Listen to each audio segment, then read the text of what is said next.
Soviet union के एक space station में ऑर्बिट के दौरान इलेक्ट्रिकल फेलियर हुआ और उसका ग्राउंड स्टेशन से कांटेक्ट टूट गया। खुशकिस्मती थी कि सिल्यूट 7 नामी स्पेस स्टेशन में जब यह हादसा हुआ तो इस वक्त इसमें कोई क्रू मौजूद नहीं था, लेकिन पावर फेलियर के साथ ही यह काबू से बाहर हो गया और अपने ऑर्बिट से भी निकल गया। यह मसला सोवियत यूनियन की स्पेस हिस्ट्री में खड़ा होने वाला सबसे गमगीन मसला था। 27,000 किलोमीटर फी घंटा की रफ्तार से उड़ता हुआ एक अनकंट्रोल्ड स्पेस स्टेशन किसी टाइम बॉम्ब से कम हरगिज नहीं था। इस पर वापस कंट्रोल पाने के सारे ऑप्शंस फेल हो चुके थे, लेकिन फिर कुछ ऐसा हुआ जिसने सोवियत यूनियन का सर फख्र से बुलंद कर दिया। मोहम्मद हसन की वीडियोस में एक बार फिर से खुश आमदीद।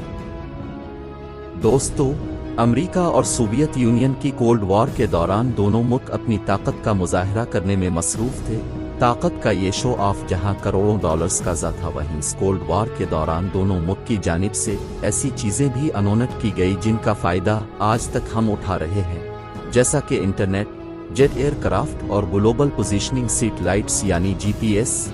इसी दौरान एक दूसरे को नीचा दिखाने के लिए ऐसे कदम भी उठाए गए जिनका इंसान सोच भी नहीं सकता था, और जब ये बात होती है तो स्पेस रेस का नाम पहले नंबर पर आता है। दोनों मुल्क एक दूसरे से इतनी ज्यादा पॉजिस हो चुकी थी कि उनका मिशन ज्यादा से ज्यादा स्पेस मिशन लॉन्च करना था।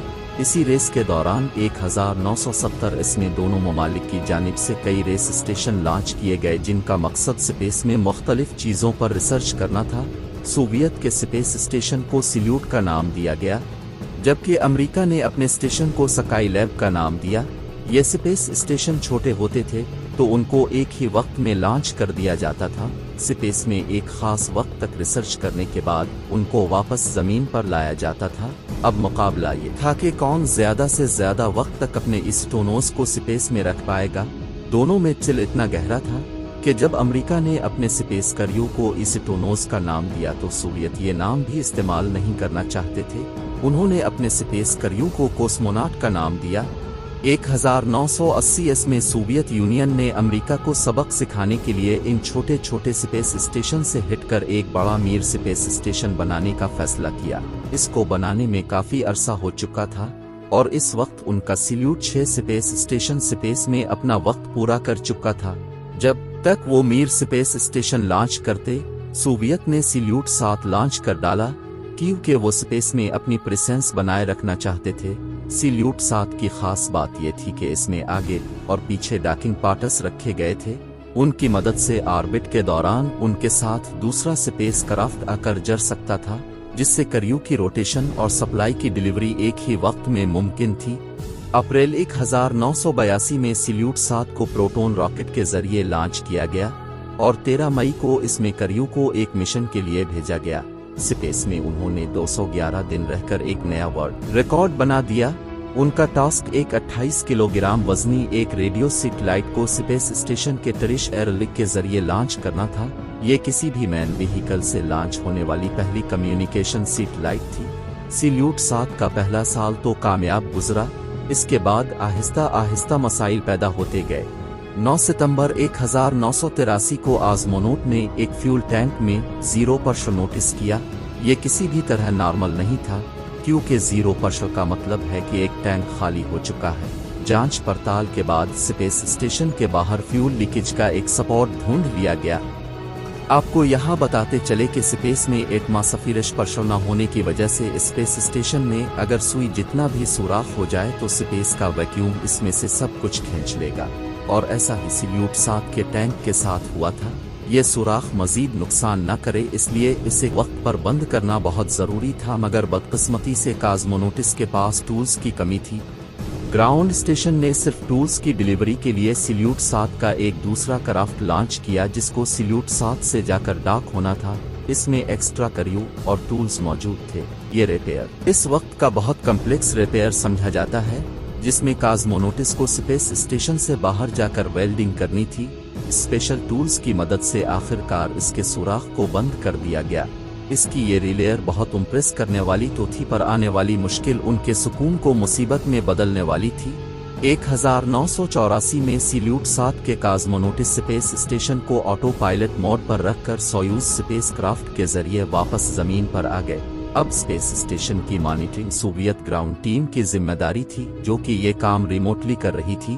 कॉस्मोनॉट्स के लौटने के चंद महीनों के बाद 11 फरवरी 1985 वाले दिन अचानक सल्यूट 7 का ग्राउंड स्टेशन टीम के साथ कांटेक्ट टूट गया।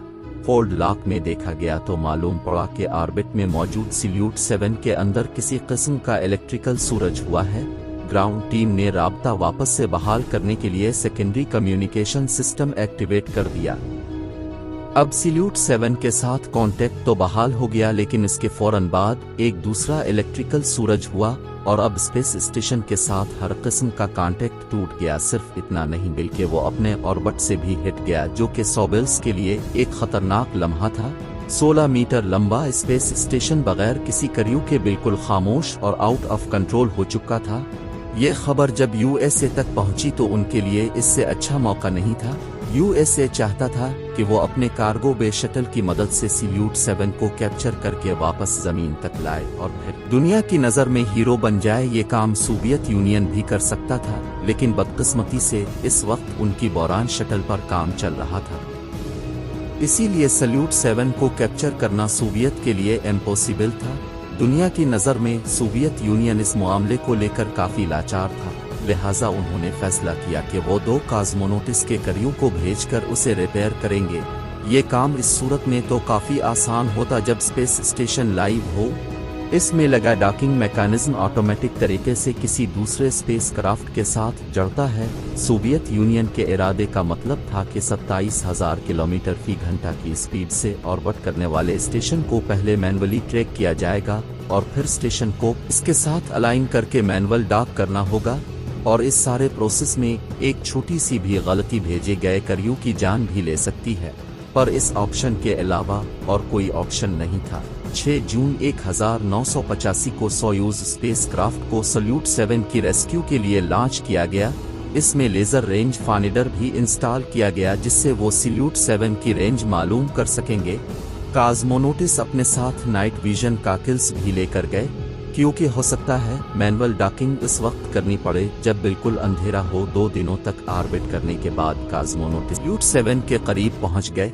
सबसे पहली चीज जो उन्होंने नोटिस की वो मिसालिगुंड सोलर पैनल थे, जिसका मतलब था कि इलेक्ट्रिकल सिस्टम मुकम्मल तौर पर फेल हो चुका है, क्योंकि स्पेसक्राफ्ट में लगे सोलर पैनल इलेक्ट्रिकल टवेटर के साथ जुड़े होते हैं, जो सोलर पैनल्स की पोजीशन हर वक्त सूरज की तरफ रखते हैं। लेजर रेंज फाइंडर की मदद से क्रू ने पहले खुद को सल्यूट 7 के साथ अलाइन किया और फिर उसकी रोटेशन को अपने स्पेसक्राफ्ट की रोटेशन से मैच करके वो आहिस्ता आहिस्ता स्पेस स्टेशन के करीब जाते गए और वो सोर्स को सल्यूट 7 के साथ मैनुअल डॉक करने में कामयाब हो गए। अब वो मरहला आ चुका था जिसका सबको इंतजार था, क्योंकि किसी को भी मालूम नहीं था कि सल्यूट 7 क्यों बंद हुआ था और इस अंदर कौन सा खतरा छुपा हुआ है।